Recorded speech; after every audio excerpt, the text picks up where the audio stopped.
این معرکه سیاسی که در پیش ایستاده است البته به همگان معلوم است ما رو وادار می‌سازد باز هم تمام کوشش و ملکه و مهارت خود را بهر آن جلب نماییم که انا همین معرکه را در سطح ضروری یعنی قبول و پیشواز مهمانان که به ذمه ما گذاشته شده است این را در یک سطح ضروری به انجام رسانیم زیرا این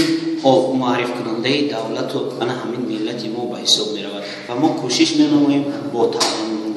تربیه تعلیم خوبی دانشجویانمون و در سطح ضروری تیار نمودن انا همین دانشجویانمون می توانیم که این چاره‌بینی رو در یک سطح ضروری و با تمام نازکی‌هایش گذرانده به انجام رسانیم.